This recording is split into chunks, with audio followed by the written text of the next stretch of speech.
तो यहाँ देखो, हमको एक टोप लेना है, उसके ऊपर एक छन्नी करके इसमें एक बड़ा सा रुमाल रखना है, ठीक आहे. तर इथे बघा आपल्याला एक टोप घ्यायचा आहे आणि त्याच्यावर एक चाळणी ठेवून एक मस्त एक कॉटनचा कपडा ठेवायचा सुती. आणि इथे आपलं 2 लिटर दही आहे. हे मी घरीच जमवलेलं दही आहे, ह्याची पण मी व्हिडिओ टाकलेली आहे गाईस, ठीक आहे. फुल फॅटवालं दूध आहे. आता आपण हे दही पूर्ण ह्याच्यात रुमालात टाकूया.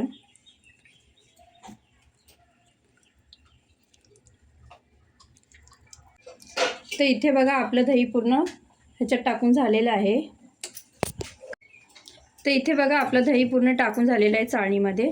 आता ह्याला मस्तपैकी आपण असं बांधून घेऊया, जेणेकरून काय आपल्या ह्या दहीचं पूर्ण पाणी काढायचं आहे आपल्याला.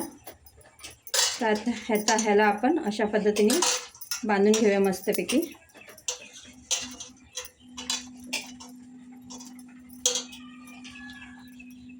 आणि ह्याच्यावरती एक वजन काहीतरी ठेवून देऊया. अशी एक प्लेट ठेवून त्याच्यावर एक वजन वस्तू ठेवून देऊया. आणि ह्याला मस्त 1-2 तासासाठी असंच ठेवूया. आपण फ्रीजमध्ये पण ठेवू शकतो. आणि जितकं आपल्याला आहे ना कमी एकदम आंबट दही नाही घ्यायचं. आज दही लावलं तर उद्या घेऊया असं, ठीक आहे. ह्याला आता आपण 2 तासासाठी असंच ठेवूया. आपण फ्रीजमध्ये पण ठेवू शकतो, पण मी बाहेरच ठेवते, ठीक आहे.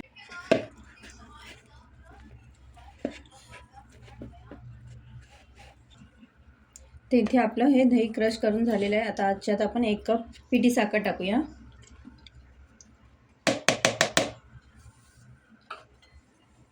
याला मस्त मिक्स करून घेऊया. एकदम सॉफ्ट होईपर्यंत आपल्याला ह्याला मस्त मिक्स करायचं आहे.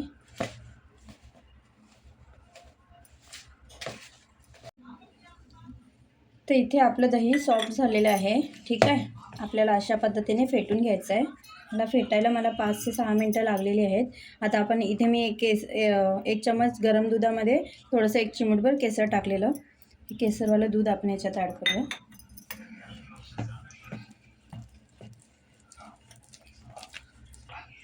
तर हे आता तयार झालेलं आहे. ह्याच्यामध्ये मी 7-8 बदाम क्रश केलेले आणि 4 इलायची, हे वेलची पावडर हे याच्यात ॲड करूया. हे ऑप्शनल आहे, लेकिन वेलची पावडर टाकू शकतो आपण. वेलची पावडरनीच चांगला टेस्ट येतो.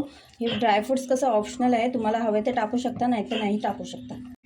तर का मित्रांनो, हे आपलं बादाम केसरवालं श्रीखंड बनवून रेडी आहे. बघा, माझी व्हिडिओ तुम्हाला पसंत येत असेल तर लाईक, शेअर, सबस्क्राईब जरूर करा आणि बेल आयकॉन दाबायला विसरू नका, ठीक आहे. हे बघा, घरच्या घरी बिना केमिकलचं हे श्रीखंड एवढं मस्त लागतं ना, काय सांगू मी तुम्हाला. तुम्ही पण नक्कीच ट्राय करा. आता मी तुम्हाला थोडंसं खाऊन दाखवते, ठीक आहे.